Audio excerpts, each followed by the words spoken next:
Hello, YouTube. Welcome to the third episode of the Griefer Hour. Vic, how are we doing this week? I'm good. How are you, buddy? Great. Just got back from my sister's choir concert and ready to record a podcast. Yo, I called my sister for her birthday this week, dude. Talked to her for a little bit. Big 18 out of her. Big 18. All right. Crazier than that is, oh my gosh, it worked this week, man. Yeah, what happened? Raining here in beautiful Wisconsin where I'm at. I don't know what it is. I don't know if it's because we're close to a full moon coming. At the time of release here, it would have been yesterday. The 8th is a full moon, or if it was just the rain bringing out the crazy people. I had a lady come into work the other day, man. Crazy, dumb, whatever you want to call it. She walks in. She's looking at some freezers. And they send her to the back to come look at the freezers because we don't have a lot on the floor. We just got, the smaller ones, the big chest freezers we keep in the back. She comes back and I said, all right, which one are we looking for today? She looks at me dead in my eyes, no hesitation. We're looking for a freezer. That's it. That's what she said to me. I go, okay, which one?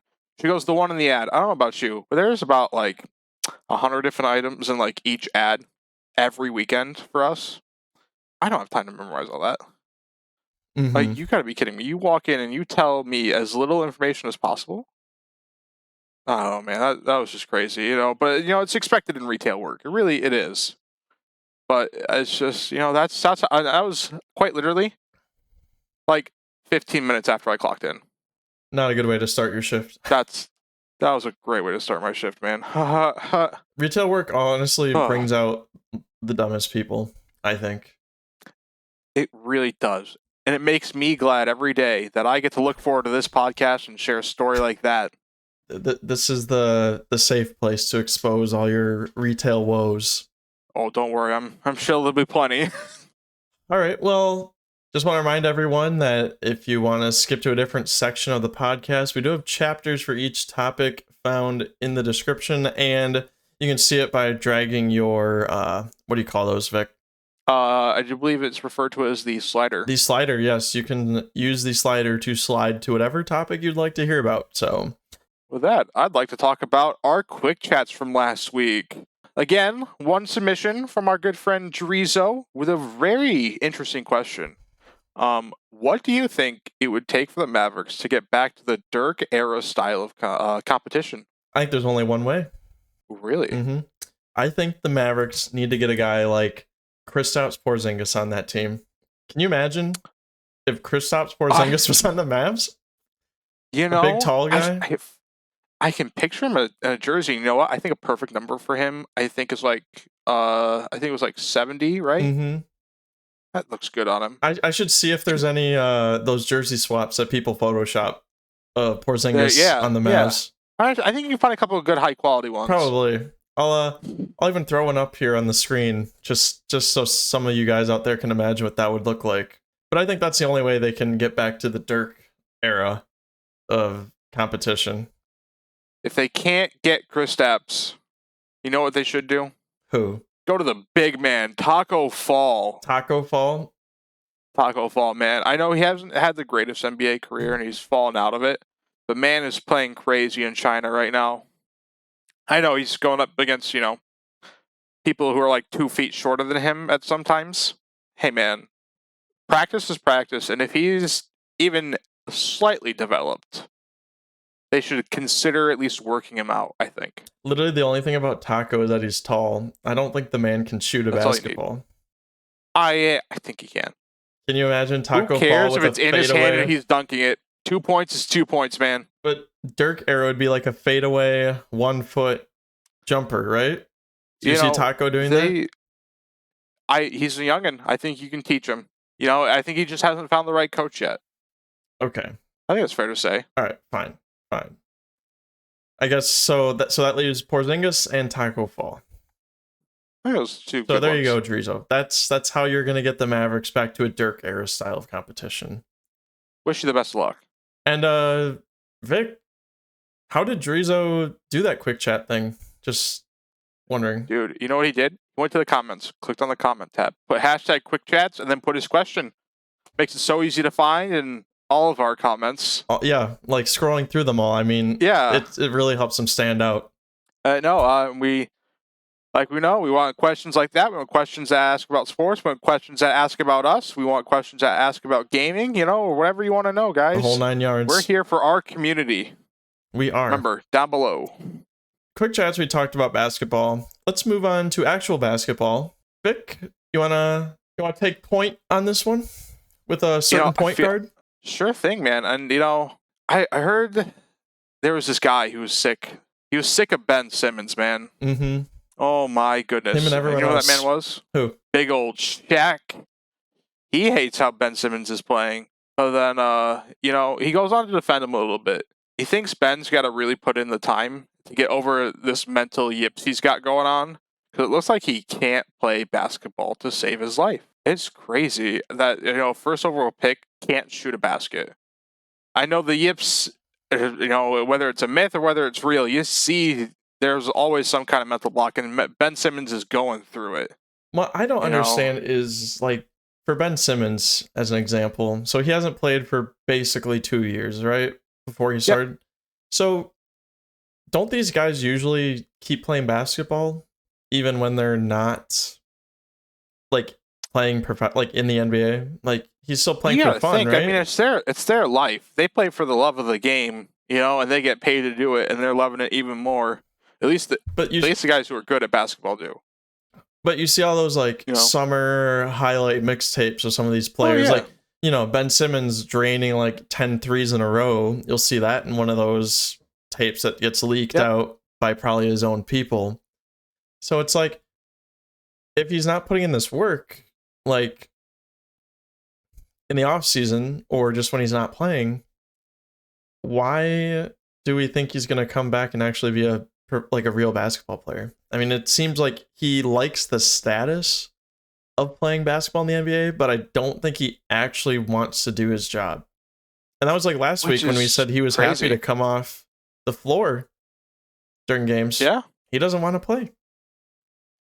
I can't imagine nobody who does, because, I mean, I'm sure he gets paid more if he plays rather than just the roster bonus. I will say one thing. Shaq calling out Ben Simmons for like a poor work ethic, it's kind of ironic. Shaq was never known to actually try very hard. I think you saw that a little bit later in his career. Mm-hmm. When he played for the Celtics, unfortunately. Yep. Wish that worked out differently. But, he definitely had that work ethic in him when he played with, big old Kobe Bean Bryant there. Yeah, and also Shaq did not care about being soft. Like, he was still going to put in all the effort and not pass up a wide open dunk like Ben Simmons. So, that's probably why he's so sick of watching Ben, because he's like, I could do this better than he could right now. I know, it's sad to see. I hope Ben Simmons gets over whatever he's got going on. Mm-hmm. But I think he should be a free agent here soon. Think he should think there's other teams that'd be honestly, interested? Why waste the roster spot on him? Yeah, I mean, at this point, point, he's not doing you any good. Is he getting paid a ton too? I have no idea. Well, speaking about guys that are getting paid way too much to do their job, let's talk about the Nets and Kyrie Irving. So, I don't know if any of you have noticed, but Kyrie's been on a little bit of a tear recently. This all kind of started when he put out a tweet, basically. He doesn't say it's promoting. He was just tweeting about this movie. And I guess the movie had a lot of anti-Semitic views in it that sort of denies the Holocaust. Just bad stuff in general. And as a result, Nike has even dropped their partnership with Kyrie. So the new Kyrie shoes are not coming out this year. Yeah, well, that certainly sucks for them. I don't know if Kyrie is... He was also suspended 5 games. I don't know if you saw that. That I think I saw. Yep. So he's suspended 5 games, and the Nets gave him like a little task list of things he has to do before he can come back and play with the team.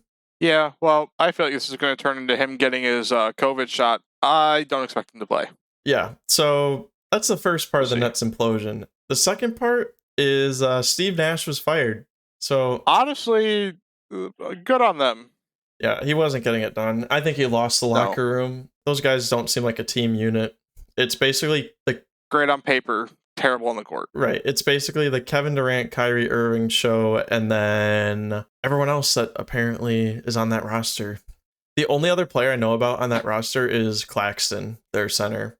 That's pretty much it. Oh, and Joe Harris, because he choked pretty bad in the playoffs. Yep. So, well, are they gonna get better with their rumored head coach, Celtics former head coach Ime Udoka? Well, that's interesting you say that, because I saw somewhere that the Nets say they want to improve their team culture. And I don't know if saying that and then hiring Ime Udoka is quite the right way to go about it. No, it really isn't. And I'm gonna, it's just, let's not even get into it. Let's just say the Nets are wrong, and no one's surprised anymore.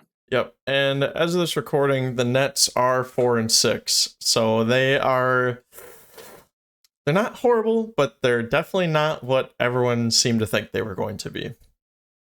Well, they're at least better than the Lakers, right? Ha ha ha! Let's just dump on the Lakers. Oh, of course. What else are we doing in this podcast? I mean, that wasn't even planned, actually, talking about the Lakers. But just a quick side note on the Lakers, because you brought them up. Of course. Lakers are still, not great. Also, funny thing, apparently Russell Westbrook coming off the bench has been the Lakers' best point differential, like that unit, this entire season. Like, even better than LeBron and AD playing together in the starting lineup. Is that funny? I think it's expected. I'm not surprised. Yeah, so basically the Lakers are getting exposed here pretty bad. Oh, yeah. I mean, they did last year, didn't they? They really didn't do anything in the playoffs last year. Well, what's funny is now maybe Russell Westbrook's trade value's gone up enough that they can finally get rid of him. And that would be the worst thing they could possibly do. They'd lose even more games now, surprisingly. They lose their best lineup, and I guess they gain that contract money back? Yeah, but what are you going to do with it? Get a bunch Hopefully pay a young guy, because, man, you got to bring the age average back down. Yeah, turn Shady Oaks retirement home into, like, thinking about retirement home, And I don't think you can fully bring it down to, like, a young hip team, but you can definitely you can work it down a bit. Like the 55+ communities, not quite retirement homes, but like their older pension, people still their work pension's for their starting living. to kick in, but they haven't retired. There you go. The Shady Oaks Pension Fund or something like that. All right, moving on to some early season surprises in the NBA this year. All right, moving on to some early season surprises in the NBA. Let's talk about the Western Conference. So the Blazers right now are sitting at 6-3, and the Jazz are 7-3, and both teams are top 5 in the standings in the Western Conference. Vic, are you surprised by these? Because I am. I'm super surprised by the Jazz, because weren't they like a big rumor team to be like tanking this year? Oh yeah, because they've got no one, and they've got don't they have a couple picks from that Donovan Mitchell trade, possibly? I believe so. And like everyone was saying, the Jazz can't seem to figure out if they want to completely tank for what's his name, Victor Wembanyama, that guy. I'm sorry, I don't know his name. Well, I think his name is Victor though, which is ironic. That sounds familiar. It's a very underutilized name. It is, and I think it's one of the better names that you could have, but that's neither here nor there. So, Jazz were supposed to blow it up. Blazers? Yeah, Blazers, quite literally, and, I'm going to get hate for this, blazing through the competition here. 6-3 over their first couple of games? That's pretty good. Honestly, better than the Packers are doing. All right. Well, that's for later. Hold your horses. Oh, that's true. I'm sorry. We'll get there. That pain still needs to work its way out of my system. Out of the West, this is honestly good stuff. I don't hate it. It's good seeing new faces in the West. Warriors. Sorry, weird cough. All right, in the Eastern Conference, Cavaliers are 7-1. That's second in the East. And then I just have to throw in that the Nets are currently 12th in the East. Surprise? Hey man, it's not last. I guess the Nets shouldn't be too surprising. I think we all saw that the Nets were probably going to regress this season. Yeah, and they're honestly not going to do great over at least the next 5 games. Without Kyrie Irving, one of their better playmakers and only playmakers, I don't think Kevin Durant can will them to 5 straight wins. We'll see. But LeBron could, right? No comment. All right. And the only other surprise, I guess, which is kind of a surprise, the Bucks are currently 9-0. Yeah, definitely surprising to win your first 9 games. You know, you figured you gotta. It's the start of the season. Not that a lot of teams will have a rust right after the preseason, but you know, you figured you got to drop like 1 or 2. Right. I mean, 9-0 is really good. I think it is. Honestly, when you look at all the Wisconsin sports teams, I think the Bucks just got space jammed, really, or I guess they got monstered. They kind of sucked the talent, you know, from all the other Wisconsin sports teams. You know, the Brewers, Packers. I don't know who else they sucked. Oh, Badgers. So that's the only reason the Bucks are 9-0, and they're pretty good. So, hey man, if you're gonna have it somewhere, might as well give it to the Bucks. And speaking of teams that are undefeated in the last 3 games, Astros baseball. Vic, what do you have for us? I hate to say it, but the Astros won the World Series, man. Pain. It's very sad to see. Pain. The Houston Astros winning one, their second ever in team history. Well, let's start with game 3. Let's start with a good game. Break it down. Philly Bombers, man, 7-0 win. Not a no-hitter. We'll get into that one. But the Philadelphia Phillies hit 5 home runs, tying the World Series record in a single game for home runs. McCullers pitching for the Astros. I guess it was rumored he was like tipping his pitches, or he just had a really bad mechanical night. Yeah, you can see Bryce Harper comes up out of the dugout to talk to one of his guys. I believe it was Alec Boehm, right before he goes up to hit, and you see him whisper something to him, and then Alec Boehm goes up there and hits a bomb. So I don't know if McCullers was just having a bad mechanical night or what, but he was getting taken yard. And he only pitched 4 in that game and gave up, I believe, 6 of the 7. Philly scored another one later. And that was all she wrote for the Phillies, really. That gave them a 2-1 lead. And that was as good as it got. Game 4, the Astros pitched a no-hitter. The 3rd ever in MLB postseason history. The 2nd no-hitter ever in World Series history. I believe the last one was like the early 1900s, and the Yankees pitched it in Game 5 of their World Series. So, big history night for them. Christian Vasquez at catcher, used to be a Red Sox player. They traded him this year, and he catches it.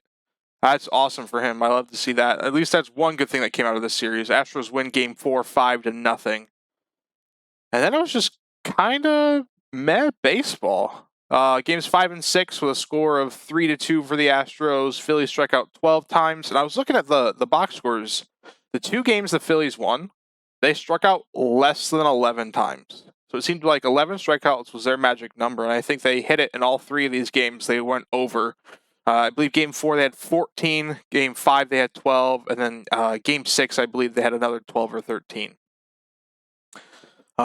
The Astros win Game 6 1-4, win the series 4-2, clinch their 2nd overall win in team history.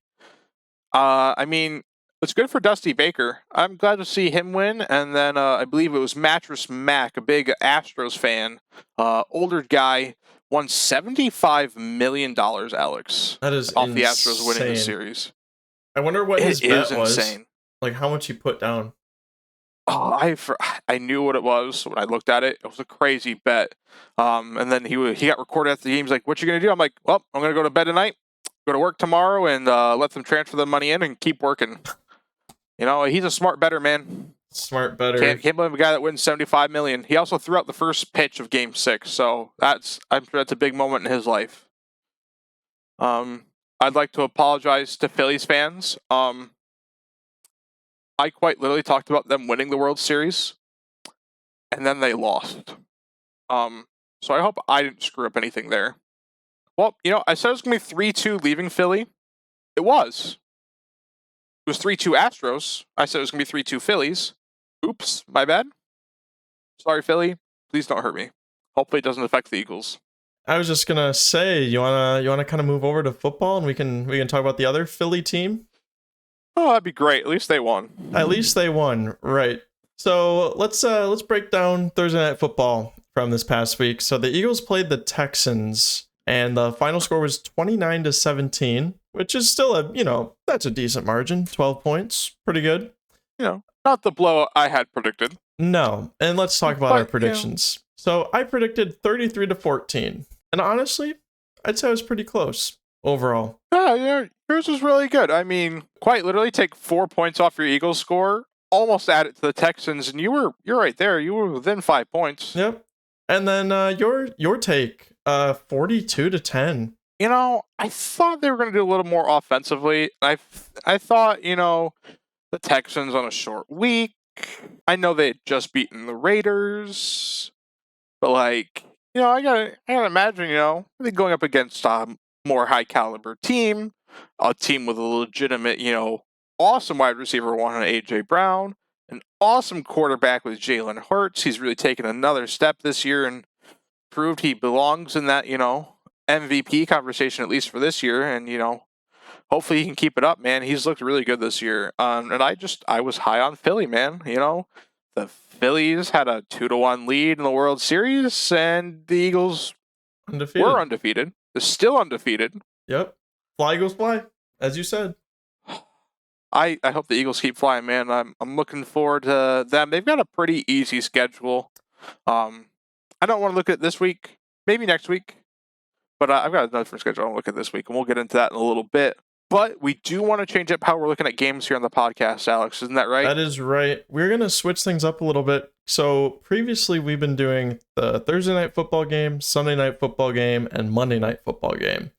And one thing we've realized pretty quickly is a lot of these games are really awful. I don't know where they come up with these ideas for games and matchups, but a lot of them are pretty bad. So instead, we're going to start a new segment called 530 Greats. I don't know if you've heard of the website 538, but it's a neat little website that does all the analytics and gives predictions for games. And the best part is it has a rating system where it'll talk about the matchup, and it breaks it down by quality of games, importance of games, and it gives an overall rating. So that's very interesting. Yes, it is very interesting. So what we're going to start doing is we're going to keep doing Thursday Night Football, just because it's fun to clown it, and sometimes they have good games. So we're going to keep that in the rotation. The next 2 games we're going to review are going to be the top 2 overall rated games on 538. So these games most likely will either have 2 really good teams playing, or they'll have decent teams and a really important game, like a divisional game or like a NFC or AFC game that's important for playoff implications. So That's kind of how we're going to do this moving forward, and I think it'll make for more interesting games to talk about on this podcast. Wonderful. Then our first game we're going to be looking forward to next week and start our new 530 Great segment is going to be the Vikings and the Bills. A big NFC North team and a big AFC East team here. The Bills, honestly, one of the favorites to come out of the East with that number 1 seed. And the Vikings, a very surprising NFC North winner. Well, we've got the Vikings here at 7-1, the Bills at 6-2, both very high in their divisions and in their playoff spots. Vikings number 2 right now in the NFC due to the Eagles being undefeated. And the Bills, I believe, are currently number 1 at 6-2. They might slide down after that loss to the Jets. Can't beat their own division, apparently. But I really like this game. It looks like they've got the Bills to win by about 5 points here. Yep. Are you taking that? And what are you thinking? They just lost to the Jets. Are they exposed? I feel like the Bills, for some reason, had a weird week this week. They came off a great win against the Packers and then went home and went down to New Jersey and just couldn't do anything. I'm so confused, really, with this team. But I don't know what I want to say here. I think I'm going to keep it close. I think the Bills do better in this game than they did against the Jets. I'm going to take the Bills 27-24. Okay. I know it's not my normal blowout mania here. Right. But the Vikings have looked good. I'm curious to see what they're able to do with TJ Hawkinson now at tight end. Justin Jefferson might have a rough day against Tre'Davious White, looking at that matchup, but it's primetime Kirk, man. You can't deny he's going to try his hardest. Now, I would love the Bills to lose as a Patriots fan and the Patriots to win, because then they'd be even closer in record. Give me the Bills 27-24 in this game. All right, well, I'm going to crush your prediction just like how Bills are crushing the Patriots in their division this year. We're going to run with that. I'm going to take the Bills in this game also. Bills are going to have a little revenge game. Okay. I think Bills are going to come out and be like, yo, we just got embarrassed by the Jets. We're not going to let that happen again, are we? I think they're going to lock things down, put pressure on Kirk to do Kirk things, make him look bad. Because here's the thing, the further away the Vikings get from being a 500 team, the more unstable Kirk Cousins gets. And at some point, Kirk has to snap. I see. I pick up what you're putting down. Yep. Pick up. Yep. So they're straying very far away from 500. They're 7-1. So Kirk needs to come back to earth a little bit. Give Aaron Rodgers a chance, right? Give Aaron Rodgers and that Packers team a chance. They're fighting. They're scrappy at 3-6. But scrappy against the Dan Campbell knee biters. Yes. Yeah.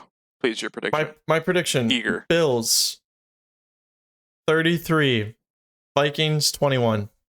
Okay, not bad. Not a huge blowout. 12 points. That's pretty much your average guess, it seems, on this segment, but I don't hate it. Maybe Vikings can pull an upset. I don't know. I don't really have faith in Kirk Cousins to rise 12 up. p.m. You got to remember, 12 p.m. Kirk versus primetime Kirk are two completely different people. I don't understand it. I don't get it. But please, Josh Allen, please do more this week. All right. I guess the next game from our 5:30 greats is the Seahawks versus Buccaneers, a game that you wouldn't normally think would be a huge deal, but there's a lot of playoff implications here. These teams are both fighting for, well, honestly, the Seahawks, actually both teams are kind of fighting for their division right now, I believe. Yeah, well, Seahawks are currently on top of that West by a little bit. Which we'll see. No one saw coming. I mean, everyone was like, oh, Niners should take this division easy, right?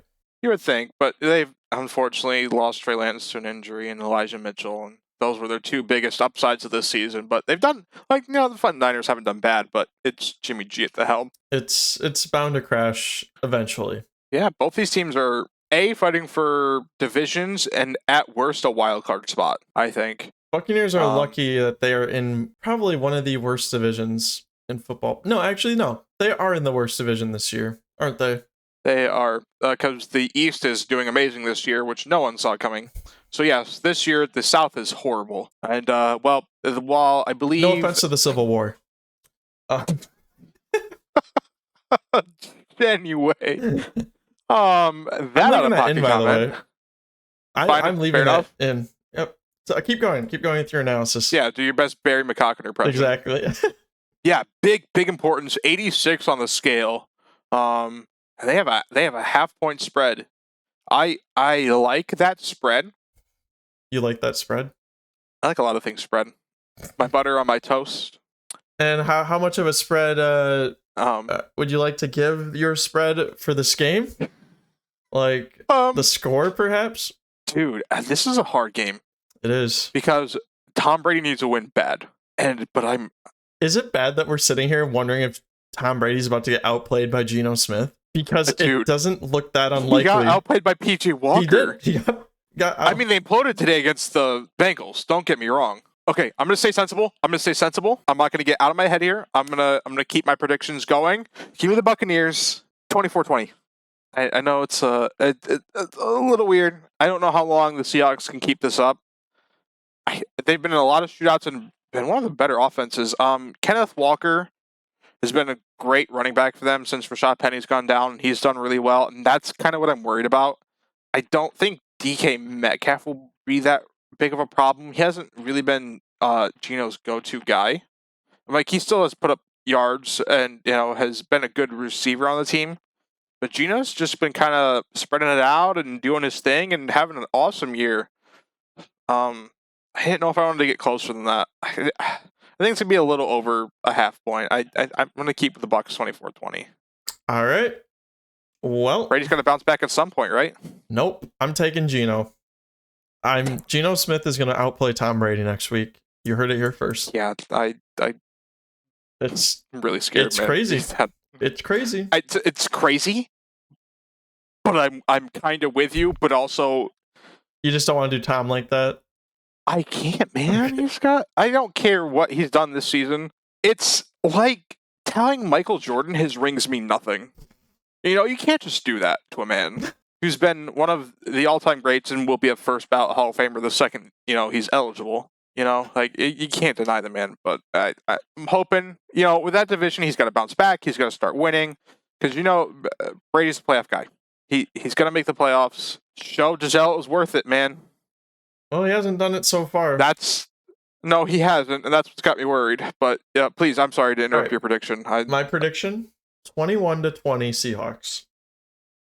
Okay, so you're taking the 1 point I'm spread. taking the 1 point. That was my other, but I feel like Tom Brady needed more of a revenge game. That's why I gave him an extra 3. I think. Sorry, it was flipped on my end. The only thing that Angry Tom is going to be destroying this next week is more tablets because he's not going to be tearing up the Seahawks defense. Well, that does this for the 5:30 great section. Let's go to Waylon and Dealin, where we break down the last of the trades for the season. Trade deadline was November 1st. Vic, get us rolling. One of the more surprising trades, really, TJ Hawkinson getting out of the Lions, going to the top of his division with the Vikings. It made sense once, right after the trade, the Vikings announced Irv Smith would be put on IR, and he's done for the season. It made more sense then. I was surprised to see him leave the Lions, because really he was a big part of that offense. He seemed to be Jared Goff's favorite target. Not that it matters, because, they still beat the Packers without him. But that was a really interesting one. I like the move for the Vikings. It gives Kirk another weapon to work with, especially in his 1 p.m. games to keep him rolling at his level. I got another one for you. Roquan Smith to the Ravens. And let me explain. So you already took away his best buddy. So the Bears really said, instead of trying to pick this guy up after basically tearing his heart out, they said, no, we're going to give our sloppy seconds to the Ravens. He was due a contract at the end of the season too, so. But yeah. Man, another guy to get paid on the Ravens over Lamar, am I right? Yeah.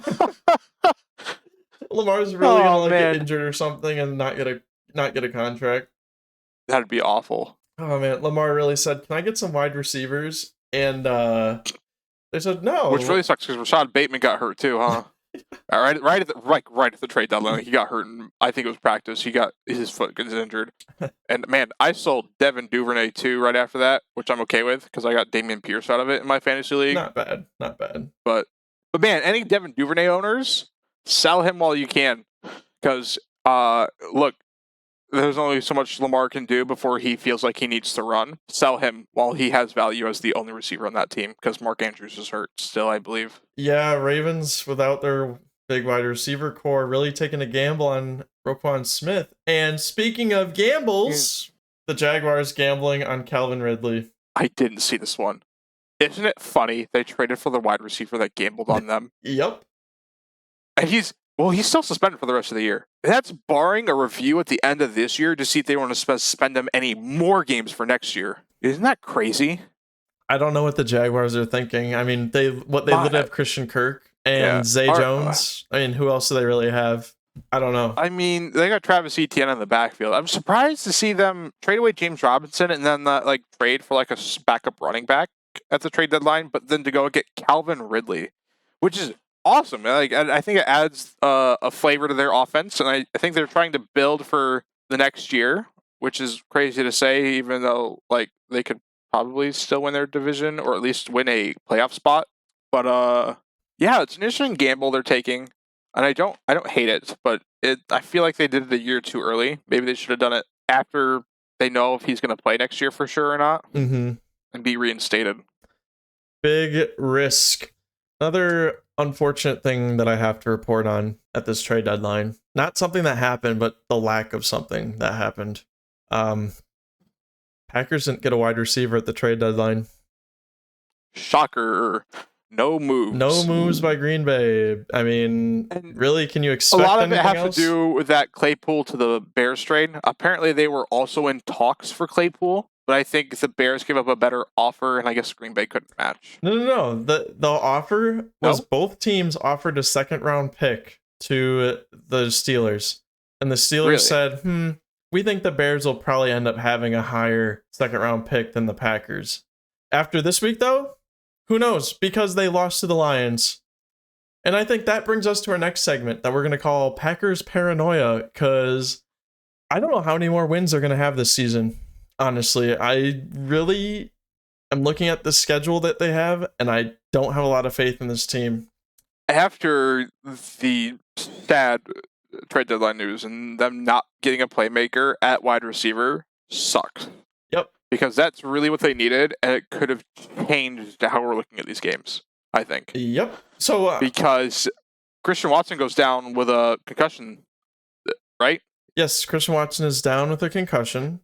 Hopefully he can play against the Cowboys. We'll see. Right. So actually, that's what I want to do. I want to go through the Packers' remaining schedule, and you and I are going to say win or loss, kind of like total up then how many total wins we think the Packers are going to end with this season. Packers versus Cowboys. I'm going to say L.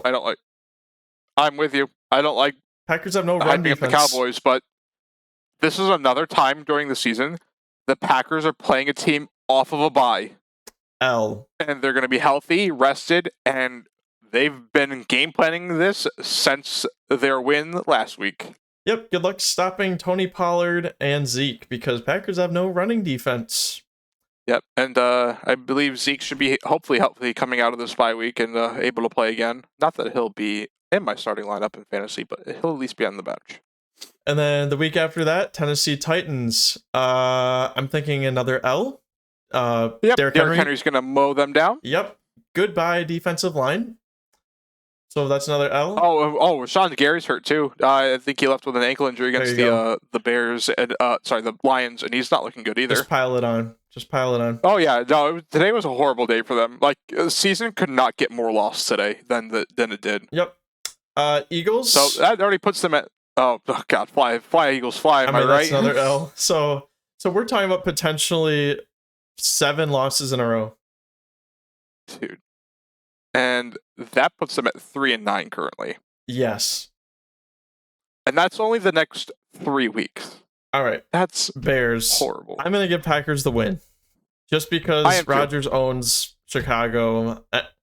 It doesn't matter how bad the Packers are. I think Rodgers just shows up for that game just for no reason other than to just win out of spite of Chicago Bears.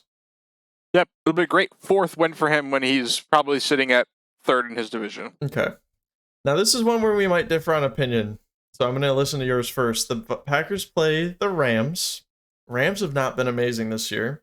Who are you taking, though? You know what? Before we started recording, I was going to give it to the Rams. Give me the Packers. Really? I don't believe the Rams have a solid answer at running back. Cam Akers has been inconsistent this season, so is Darrell Henderson, and that backfield just seems a mess. And it's just the Stafford and Cooper Kupp show and whatever they can do against the team they're playing that week.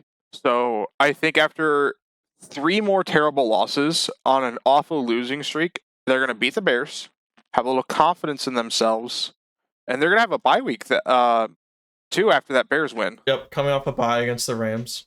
It gives them some time to get healthy. Hopefully, after 4 weeks, they can get Rashawn Gary back, depending on how bad his injury is. Christian Watson hopefully can avoid hitting his head anymore. Yep. So I'm gonna give him that win. It's at home too, in the middle of December, in Wisconsin, man. I mean, Matthew Stafford isn't known to win games in Lambeau, so all right, I'm not as optimistic. I think Rams win this game. Yeah, it's rough to have a bye week, be home, and then be on the road. And the Dolphins have looked really good. They have Tua back at quarterback. Somehow he is not dead. He is alive. They did barely beat the Bears this last week by a field goal, but I think they'll definitely turn up for this game. And they've looked good. This is the final push for them to maybe challenge the Bills at the end of the season for that NFC East division win Mm-hmm. and clinch the division and clinch your top 4 seed. Hopefully, we'll see.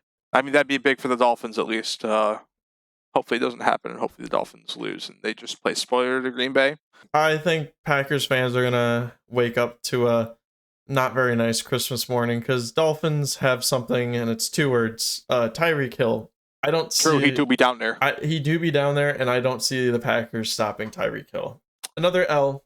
All right, Vikings, Packers. Vic, what are you thinking?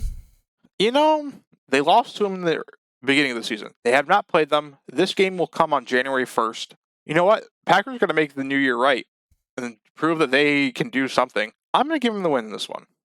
Okay. They're at home in the middle of, just starting the new year. It's going to be cold again. Vikings play in a dome. Aaron Rodgers needs to show that he still owns this division somehow, and that he needs a division win bad. All right. Well, I'm going to say Packers will win, but for a totally different reason. I'm going to be at this game. Oh. So they better win, because I don't want to go to a Packers game that they just get blown out by the Vikings. Well, I wish you luck, and I hope you stay warm during that game. Yes. I'm kind of, when I got the tickets, I thought, wow, this is going to be cool. Seeing the Packers go up against the Vikings and beat them at home. And probably clinch the good NFC seed. North and, a good seed in the playoffs. Yeah. Now you'll be playing for win number 6 on the season? Something like that. Yep. Pretty sad. Yeah, it really is. All right. And then final game of the season. Packers playing the Lions. Do we even really care? I mean, honestly, actually, I'm going to say this. Packers are going to lose this game because they're not going to be playing for the playoffs, and they're going to start Jordan Love, I think. You know what? That makes complete sense. And I'm glad you went first. Yeah, I'm going to take the Lions too now. Thank you. So, man, what? 6 wins on the season after going 13-3. Is that what you said? Well, I mean, we're yeah, pretty much. Well, because we agreed on everything. I think no. I'm with you. I think I only said the Packers are going to beat the Bears and the Vikings for the rest of the season. Oh, that's right. And I gave him an extra one. Yeah, that's what I'm saying, I guess, because I gave him an extra one. That's my bad. So I'm going 5-12. That's pretty bad. Is that enough for a good pick? Is that enough to actually draft a decent quarterback? I mean, well, let's talk about it. Who are the quarterbacks in this draft outside of Bryce Young? Probably going Stroud? top 5. Stroud? All right, maybe. That's about it, though. I don't think it's the number 1 overall pick. Depending on how the season shakes up. Top 5? That could be crazy. With 5 wins? Top 5, maybe. Honestly, I don't say top 10. Top 5, maybe. Okay. I mean, that's enough to maybe get a good quarterback. That's crazy to think the Packers are going for a top 5 pick, and they have Aaron Rodgers. Maybe Packers should trade him. For what? A bag of Fritos and, I don't know, Mountain Dew? Well, at least they can get, hopefully they can get Mountain Dew, and they get a Modern Warfare code. Get some double XP. You're right. Are you trying to segue into our next segment? I might be, dude. All right. Dude, how are we like an MW2? It's been out for like a full 2 weeks now, pretty much? Yes. I have really liked it. I like games that I can absolutely dunk on people, and it's fun. For real. Dude, I don't think I've had this much fun playing a Call of Duty game, and I had a lot of fun with Cold War. Yeah, would you say this is better than Cold War even? I think it is. Mm-hmm. And you know what? For one really big reason, the camo grind. Yes. It's not a grind. It's not. It's fun. So passive. But it feels rewarding I love still. it. Like, you do have to work for it, but it's not, like, horrible to try and do. No, and I think that's awesome. It's great for the Modern Warfare community. It's really going to interest people into going for those challenges, trying out all the guns. Not to mention, the way you have to progress the guns. You got to use guns to get attachments. It really caters to the casual Modern Warfare player, which some people have hated. But, I'm okay with it. Yep. Really, I'm a casual player, so I love it, obviously. Yeah, it feels good to play. Yeah. One thing I would like to talk about, Warzone 2 next week. Yes. It's going to be their big update. Big weapon balancing is coming that week. Big glitch fixes that week. You see yourself playing Hopefully they'll fix that. I'll try it out. It's supposed to be more similar to Apex. It's not supposed to be loadout dependent. Actually, I don't think there's any loadouts in the game, period. Oh, okay. So it'll be an interesting battle royale. I hope I like it, but at the same time, it doesn't really matter to me because I think I'm still gonna like multiplayer more. Fair enough. And you can't do in Warzone that you can do in multiplayer? God mode? Dude, that is one of the craziest exploits I've ever done. Hopefully I don't get banned for this, but like that was so much fun, that game.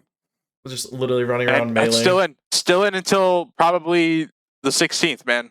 Do it while you can. Would you like to explain to viewers how to do it?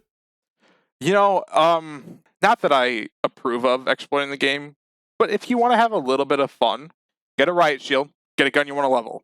That's all you need. You need the enemy team to call in a VTOL, and it's supposed to work with Chopper Gunner too. I've only done it with the VTOL. You need the enemy team to call in a VTOL, have the VTOL shoot you, pull out your riot shield, and just block the damage.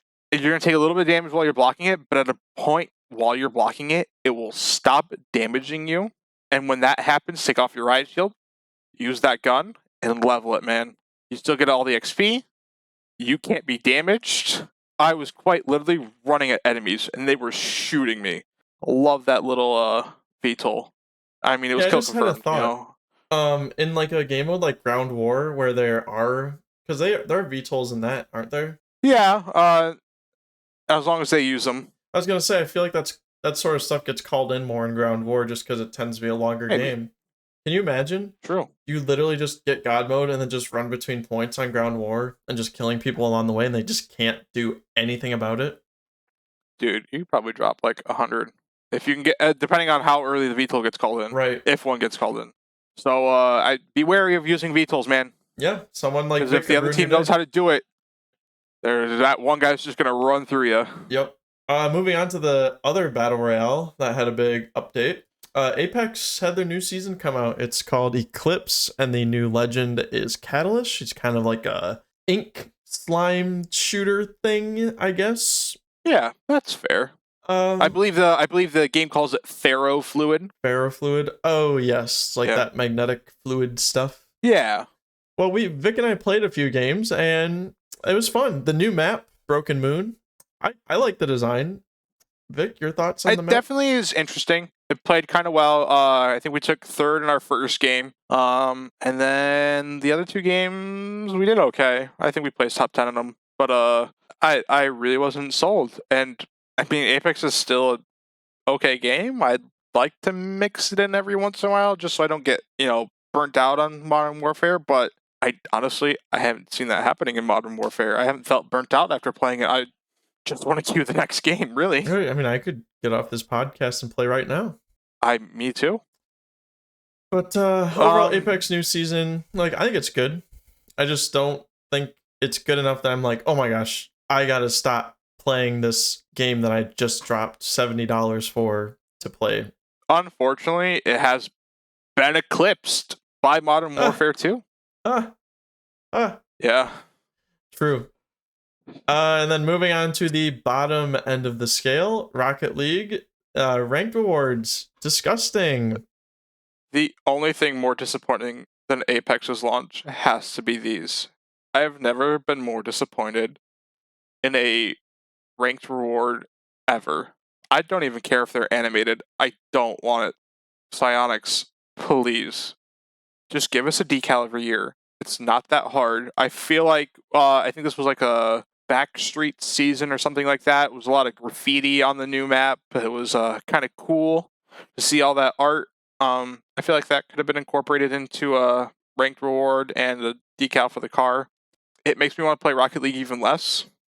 Well, less than, less than none. We can't really do it now anyway because of the party system not working. And this has been 2 months? Yeah, I don't know if they fixed that yet. I have no desire to even boot up the game to figure out if they don't. I'm just going to keep slandering Psyonix. Yes, fix your game. If you did, you know what? Psyonix, leave it in the comments. If you fixed it and you tell me you fixed it on Xbox, I will play. Have the official Psyonix channel. I highly doubt that's going to happen. Have but, the official whatever. Psyonix or Rocket League channel comment on this video. Would that be funny? That'd be great. Would that be so funny to get exposure like that? That'd be awesome. Oh man, big But, L, big dud. And speaking of duds, is it time? I think it's time. I believe it's time for one of my favorite segments on this podcast, Studs and Duds. I went first last week, Alex. All right, What do you got this for should me? come as no surprise whatsoever. My stud this week, come on, Joe Mixon, right? I mean, too easy. Joe Mixon had 5 total touchdowns, 4 of which were rushing touchdowns and 1 receiving touchdown. He also had 211 yards on the ground today. Are you kidding me? No, he had 211. He had 211 yards, scrimmage yards. He had like 153 rushing yards and 58 receiving 153 rushing yards. Insane.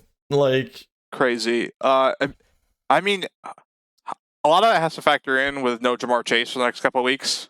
That's been huge for fantasy wise. I think he scored 55 points in my league, and he was on in my league. He's on the team that's 0-8. He's about to drop 170 this week. His first honest game over 100 points this year. Oh my gosh. All because of one player. That's really sad. It's crazy. And then my dud this week, Green Bay Packers. Why? Well, I mean, 3-6. You lost to the Lions. I mean, how much worse can this get? I think the only way it can get worse is if we both agreed. My dud is Aaron Rodgers, at least more specifically. Missing 20 passes out of 43 attempts. I know Aaron Jones went down in this game, and he still had like 300 yards. But he also threw 3 interceptions, Alex, to 1 touchdown. Normally, his ratio is the other way. He's usually throwing 3 touchdowns for every interception he throws. And this year, he's not taking care of the ball. 2 of which, I mean, granted, they were tipped, but like they were in the red zone, Alex. You got to take care of the ball. You know, if those 2 interceptions are turned into points, they win this week. So I'm hearing that is an L. And we're not talking about them having a horrible end of the season. We're talking about them making a playoff push, at least for a wild card. Now we're talking about them getting a top 10 pick. It is literally L plus like reverse ratio because touchdown interception. L plus ratio. Honestly, and I know he talked to his receivers, and we've talked about all that, but I don't feel like he's made any effort to get anything better. And it's just, I have to do this to him. I know it kind of sucks for our viewers that I have basically the same dud as you. I mean, because it's his fault. He's the face of the goddamn franchise. It's his fault. Yes. Anything's ever happening. They'd have a wide receiver if he wasn't getting so overpaid. Yes. I don't know. It's just a big L overall for the Packers and Aaron Rodgers. Yep, Joe Mixon was the easy stud. But actually, I'm going to take Modern Warfare 2 for my stud. Really? I loved it, dude. It's one of the games that I've had the biggest smile on my face playing, which is weird to say about, a Call of Duty game, despite, like in-game chat lobbies. Right. But if I can leave a game laughing and ready to play the next one and not like depressed and want to turn off my Xbox, that's a good game, man. I can't deny that. I hope it gets like big votes for like Game of the Year or something, because it's been one of the best games released this year. Well, it's competing with God of War Ragnarok, so tough competition. It will be, definitely, though, the one PlayStation exclusive that's left. But yeah, my stud's going to be Modern Warfare 2. Okay.